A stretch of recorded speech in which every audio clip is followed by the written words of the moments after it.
ที่วางก็สู้ทนต้องรอสุดท้ายความหวังสุดท้ายก็รอไม่เจอกว่าดอกไม้จะถึงมือเธอก็เลยดูเช้าลงไปฉันดอกไม้มันฉันรักเธอต่อให้ตะวันลบเลือนดาวและเดือนลับลาคำที่ว่าฉันรักเธอไม่มีวันลดลงต่อให้ดอกไม้ร่วงโรยจากครับไปหาบรรดาพ่อค้าแม่ขายทุกร้านค้าครับวันนี้ประชาพันธ์กันให้แล้วครับจะขอรับบริจาคครับแล้วก็ขอความนาพ่อค้าแม่ขายด้วยครับหย่อนกล่องรับบริจาคด้วยนะจ๊ะขอบคุณครับได้ครับได้แล้วมันจะมีเนี่ยอ๋อดีไม่กี่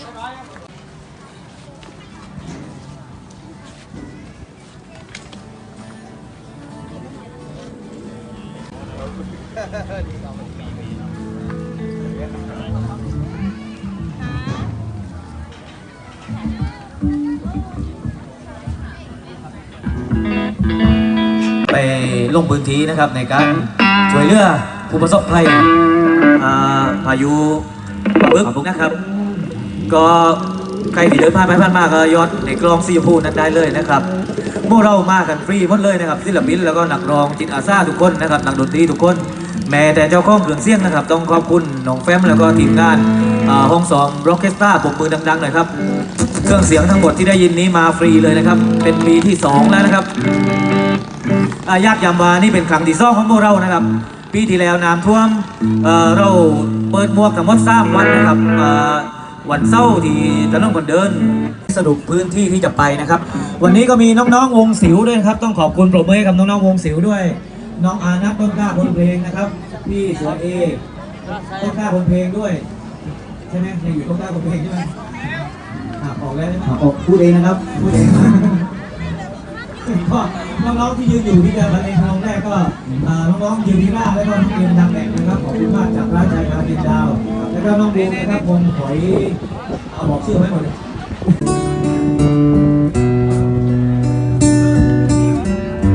เป็นโค้ก่อนแล้วกันนะ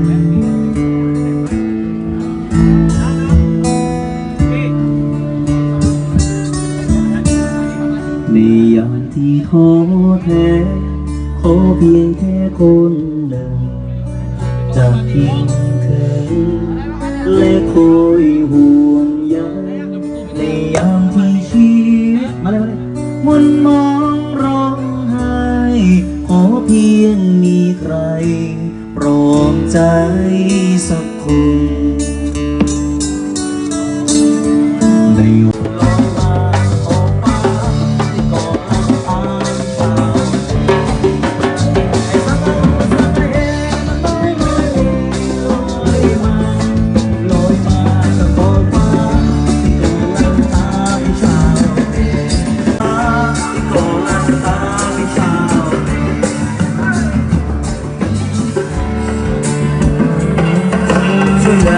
บริจาคกันได้เลยกันในข้างหน้านะครับของสิงห์ชูนะครับผมเราสะพานน้ำใจนะครับ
ไปหากินต่างแดนต้องอาลัย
ดี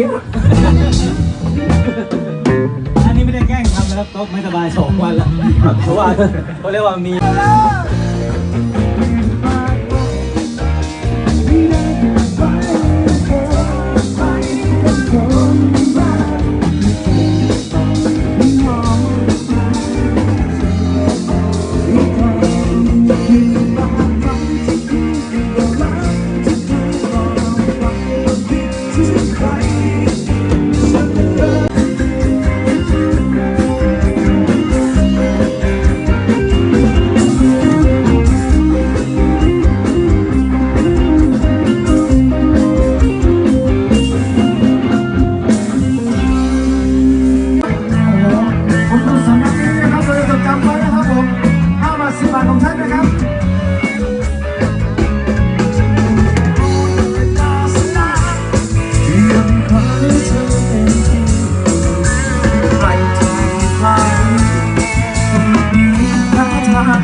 ที่ตายต้นทอน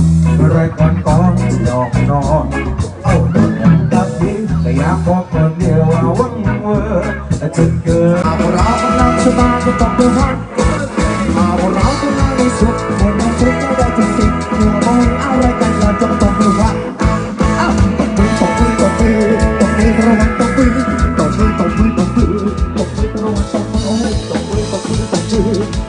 ะวังตบมือระวังตบมือตบมือแดนเซอร์ลุมผมเลยลุมเลยลูก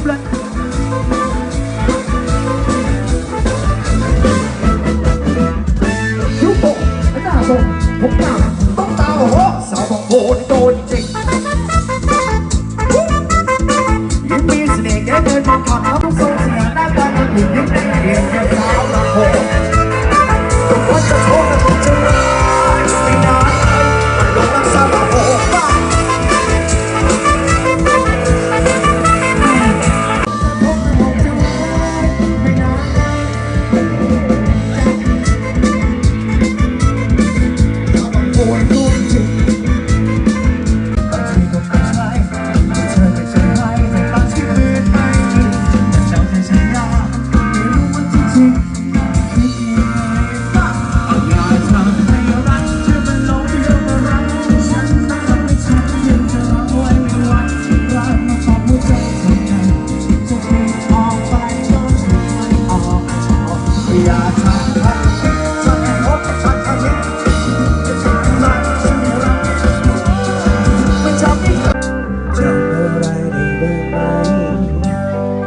เกี่ยวกับฉันก็ตามขอบคุณครับ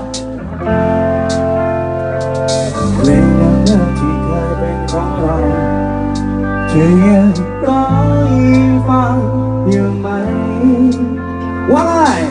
ไม่รู้ว่าความรู้สึกในตอนที่มันเด็กๆที่ยังเหงาและอีกเรื่องวันเก่าตามอยู่ไหม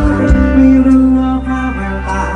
ที่เธอได้เคยมองมาจะเปลี่ยนไปสักอย่างไหนนอกจากที่ฉันมีสิ่งอื่นอีกไหมที่เธอยังใส่ใจและพอจะมันได้อยู่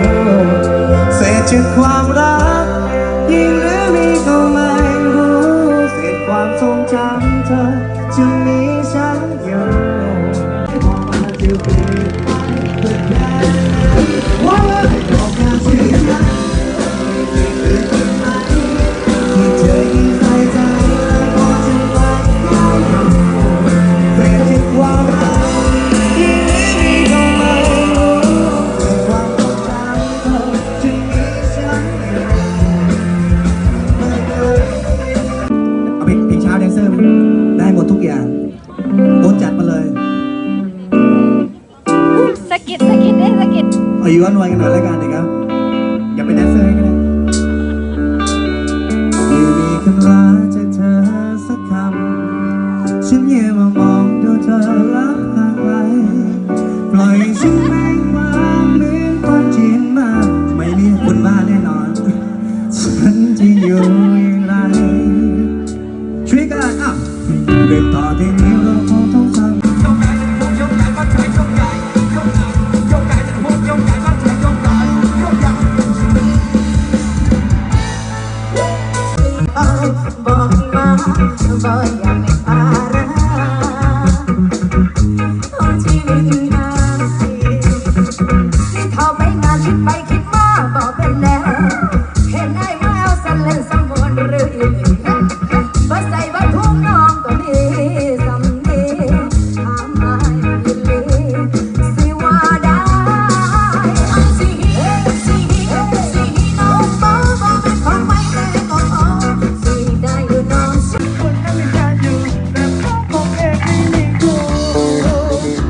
เชื่อผมไม่กล้าใช้ผมไม่กล้าใช้ผมที่มันชอบที่มันชอบที่มันตายก็เลยกล้าใช้หลงไหลก็มันชอบอ่ะ